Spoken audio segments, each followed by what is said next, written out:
Thank you, Gordy. The Chicago Bears have fired head coach Matt Eberflus. The organization wasted no time arriving at this decision, as the announcement comes just one day after an end-of-game clock management debacle that cost Chicago a chance to win their Thanksgiving Day matchup against Detroit. Interim offensive coordinator Thomas Brown will step up and serve as interim head coach.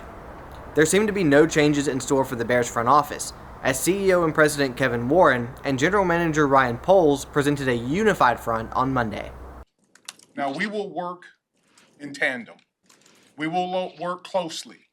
We will work together on a daily basis to make sure that we bring the best person to the Chicago Bears as our permanent head football coach.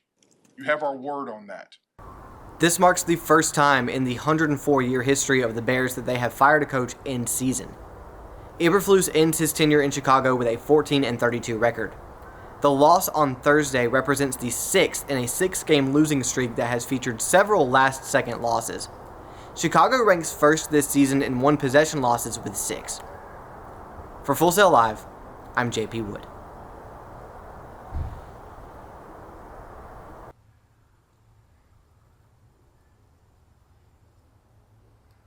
Thank you, Gordy. It'd be hard to imagine a better step up to the FBS level than what the Jacksonville State Gamecocks have achieved in their first 2 seasons as an FBS program. Last season, they earned a New Orleans Bowl berth with a 9-4 record. They'd go on to win that New Orleans Bowl and become the first team ever to win a bowl game in their first season as an FBS program. Last night, they achieved another 9-win season by defeating Western Kentucky in the Conference USA title game. Due to NCAA rules regarding the transition from FCS to FBS, this season was their first season eligible to compete for a conference title. Not only did they win it, they hosted the title game right here in their own backyard. To do it from a program it's really its first year eligible to win the league. Last year was incredible to get to a bowl game in the first year as a Division I school, and this year to win a league championship and to another great bowl game. It's phenomenal. Jacksonville State will get the chance to add to their impressive sophomore resume with a bowl later this month. They'll become the first team since Marshall in 1998 to compete in a bowl in each of their first 2 seasons eligible to do so. Jacksonville State will learn their bowl and opponent on Sunday. For Full Sail Live, I'm JP Wood.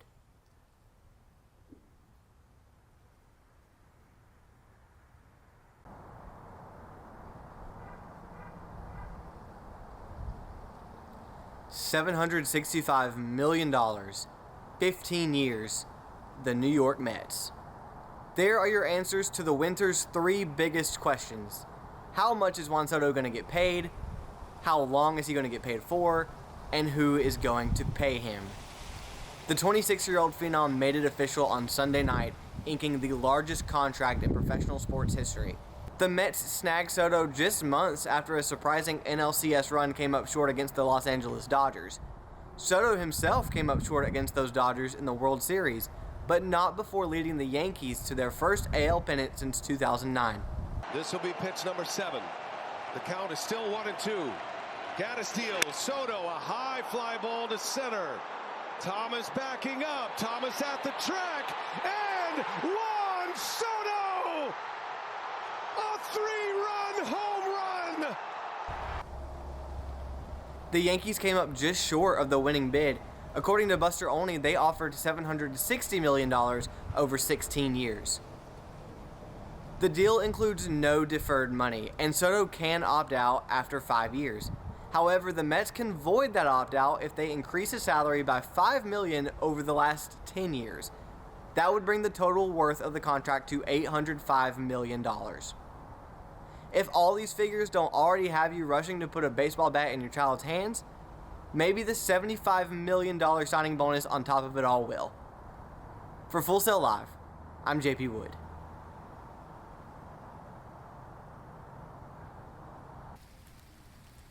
Welcome to Full Sail Live. My name is JP Wood, and this is your Full Sail Sports Minute and then some. Christmas might be a week away, but we've got plenty of gifts being unwrapped here early all across the sports world. Let's start in New York, where the Yankees continue to shop away their hurt feelings over losing Juan Soto to the Mets. Cody Bellinger is being brought over in a deal with the Cubs to fill the Yanks' newfound need for an outfielder. right-handed pitcher Cody Petit will head to Chicago in the deal. It'll be a very Merry Christmas for Los Angeles Aces star and reigning WNBA MVP A'ja Wilson.